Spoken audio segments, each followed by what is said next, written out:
Micro, small and medium enterprises (MSMEs) as on now the following monetary limits have been used for defines different kinds of industries service units. However, these limits are subject to change over time.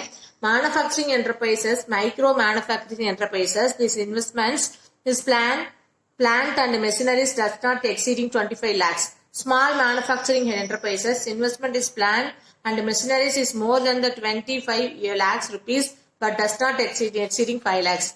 So medium manufacturing enterprises, this investment in plant and machineries in more than the 25 crores, 5 crores but not exceeding 10 crores. Service enterprises, microservice enterprises, this investment in equipments does not exceeding rupees 10 lakhs. Small service industries, this industry is in equipments is more than the 10 lakhs but does not exceeding 2 crores. So medium service enterprises, this investment is equipments is more than the 2 crores but not exceeding is 5 crores. Public sectors and private sector banks. Public sector banks is bank in which the government hold the majority portions of shares. Shares of the examples SBI, public sector bank in government holding in the banks of 58.60%. Okay. Similarly, PNB is the public sector bank. Government hold take the 58.87. So usually public sectors banks governed holding are the more than the 50%. Public sector banks are classified into two categories: nationalized bank, state bank, and its associations. So in cash of the nationalized bank, government controlled the regulating the functions and banking entire. Some examples of SBI, PNB, BOP, OPC and Allahabad. Okay. So this is one of the bank activities. This is one of the public sector bank. Okay. Next, bank etc. However, the government keeping reducing the stakes PSU bank and when the sells shares, so that the extent they can also become a minority shareholders in that these banks.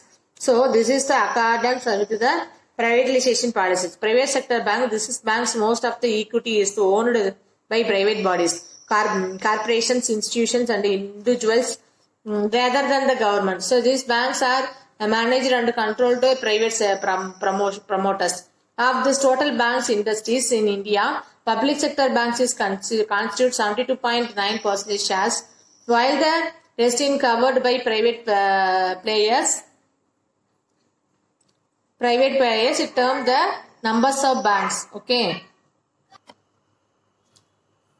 So of the industries in India, public sector is 72.9% share.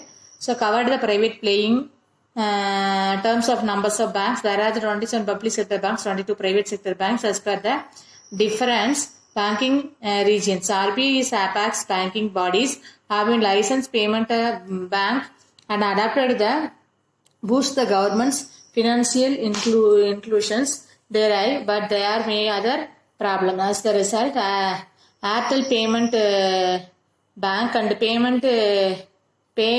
Payments Banks Limited have come up. How far these banks would help the poor peoples is not known. Okay. First of all, Karur Vysya Bank, Federal Banks, HDFC Banks, Axis Bank, ICICI Banks, one of the private banks. Okay. Nationalization of bank. After the independence, the government of India adopted the planning economic development for the purpose of 5 years plans comes to existing of 1951. The main objectives of the economical planning aim to the social welfare. Before the independence, commercial banks were India in the private sector. These commercial banks failed to helping the governments to achieve the social objectives of planning. Therefore, the governments decided the national 14 major commercial banks and the 19th July 1969, 1980 again the governments took over the another 6 commercial banks. Okay. Objectives of nationalization. The government of India nationalization of the commercial banks is activities following objectives. The main objective of nationalization was to attain the social welfare sectors such as agriculture, small and village industries where they need for the funds for the expansions for further economical development. Nationalization of the banks helps to the curb private monopolies in order to ensure the smooth supply of credit to society's desirable sectors. India, nearly 70% of the population live in the rural areas. Therefore, it was the needed to encouraging banking habits among the rural population. Nationalization. In the 14 banks is deposited above the 50 crores was nationalization. 6 banks is deposited up to 2 crores of the were nationalization. Okay, this is not the nationalized bank. Okay, did you understand for this concept, ma?